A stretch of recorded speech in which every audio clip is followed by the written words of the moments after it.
What is up, guys? My name is Gabe Lewis, and today I just want to share a bit of my testimony with y'all. My faith is a huge part of my life, and forever will be.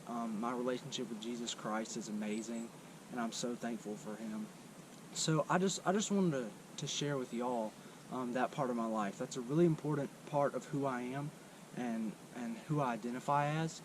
So let's just get right into it. I've been so blessed to have been raised in a Christian, God-loving home. Some of my earliest memories are being at church or having gospel conversations with my family. In Oxford, Mississippi, my dad served as youth pastor. My family and I were super involved in our church. We were there whenever the doors were open, and as a young kid, I just kind of thought that's just what we do. So, naturally, growing up in church, I was exposed to the gospel at a super young age. But as I began to listen to what those voices speaking into my life were saying, I began to understand that I was a sinner in need of a Savior. I knew why I needed to give my life to Jesus Christ, and I knew that He wanted to use my life for something far bigger than me. I knew that God wanted to free me from my sin and to forgive me for those sins. I wanted what my parents and my church leaders had. I wanted that Jesus that I saw living in them. On November 20th, 2011, as a 5-year-old boy, I came out of my room late one night and asked my parents if I could talk to them. That night we talked to salvation and of Jesus Christ. That night I prayed to receive Jesus as my Savior and Lord. I asked Him for forgiveness of my sin and to give me a new life and a new heart, a desire to live for Him and worship Him. But obviously, as a 5-year-old, I didn't understand every aspect of salvation or every Bible verse, but I knew that I wanted to submit to whatever plan God had for my life, and I wanted Him to live inside of me. In July 2015, my dad was called to serve at a different church as youth pastor. In Halton, Louisiana, my faith grew tremendously. I made some great friends, and a really important thing that I learned there was the importance of a quiet time, a time alone with God. I usually do mine in the morning, where I can just read the Bible and pray and sometimes even sing songs of worship to God and just set the standard for the rest of the day. But as any human being does, I began to struggle with some sin that caused me to feel separate from God. This sin caused me a lot of confusion about my faith. It caused me to think, was I really saved? Did I really have that kind of relationship with God? And that sin just kind of drove me apart from God. I would sometimes even pray to God, asking Him, God, am I really saved? Could I really be saved after struggling with this sin? And one night I'd prayed that same prayer pretty much. And I just began to realize I'm praying to God. I'm talking to God and He's talking to me. How in the world could I not be saved? So that just transformed my life. The fact of knowing and understanding that you can pray and talk to God and He'll listen is just incredible. I remember the words of one of my Sunday school teachers at the time, that continuous sin can cause you to feel separate from God, and that it can cause you to not hear His voice as loudly.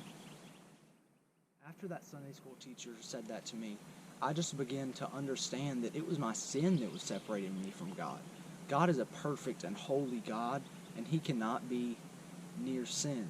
So that sin drove me away from God. That doesn't mean that God ever moved. He was always right there.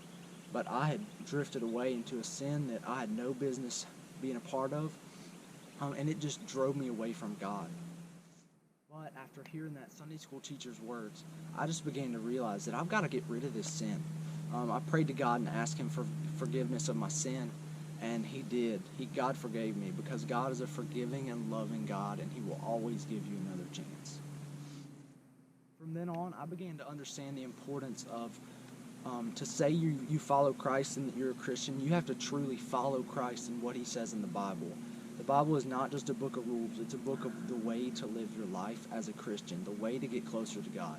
It's the way to learn about Him and to grow in your faith and to just live, to truly live.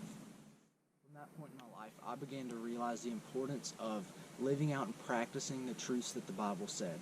You see, I'd been reading the Bible through that whole time that I was sinning, but the truth is that I hadn't been applying that to my life.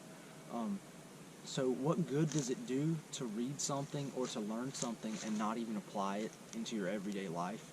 It's useless information in a sense.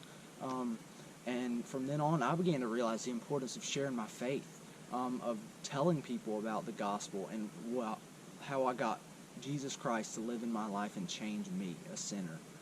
That's not to say I was perfect. I'm not perfect to this day. I still struggle with sin, and that's a problem that we as humans just have to deal with. But I did begin to realize the importance of truly trying to apply the truths of the Bible to your life. In 2019, my dad was called again, this time not to being a youth pastor, but to a new position. Really and truly, this was one of the most hardest times in my life. I had to leave behind a great group of friends. Many of you are probably watching the video, but I just had to leave behind a lot of people that I knew I would miss, and it would ultimately change my life. But at the same time, I also began to see my parents following God's will, and wherever God commanded them to go, they were doing their absolute best to follow Christ and to do what He says, and that's a huge influence on me.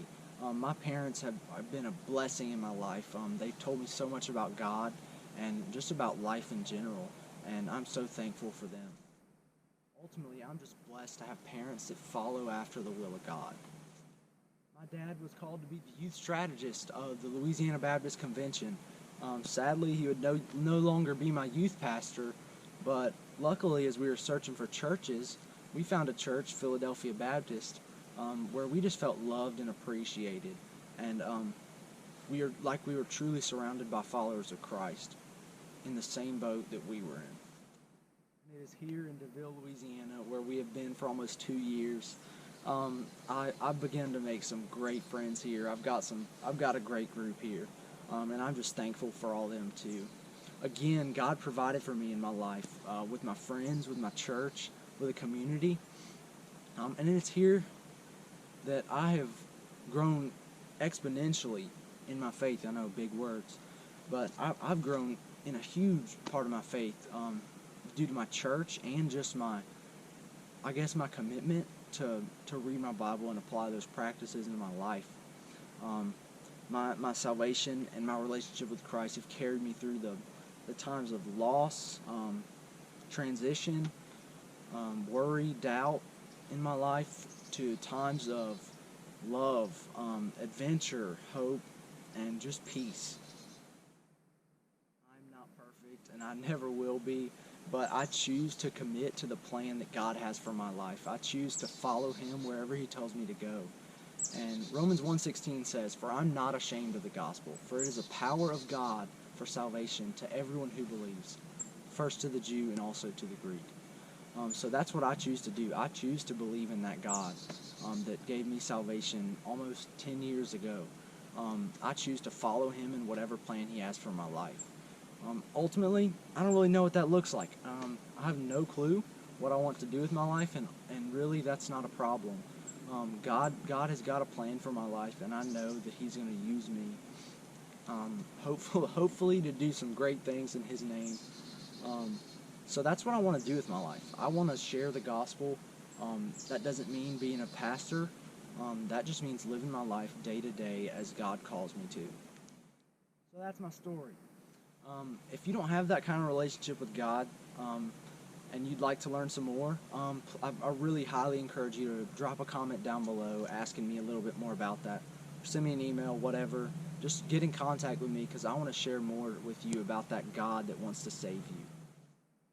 If you have been saved and you have that kind of relationship with Jesus, I strongly encourage you to share your faith. That's a huge part of who you are as a Christian. That doesn't mean you have to go be an evangelist or be a missionary.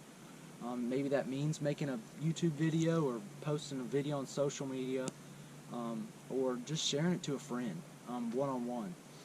Don't hide the gift that God has given you. So thank y'all so much for listening, and I pray that God will use my story to impact somebody's life on the other end of that camera. And I pray for y'all all the time, all my viewers, on my fan club because I'm so cool to watch. Making videos about sandals and Jesus. You know, that's a good combo right there. But I just pray that God is working in your life. So Merry Christmas, and thank y'all so much for watching.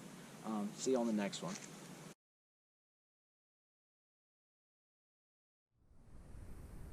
Quick little reminder, guys. There's only 6 days till Christmas, baby! Yeah! Let's go.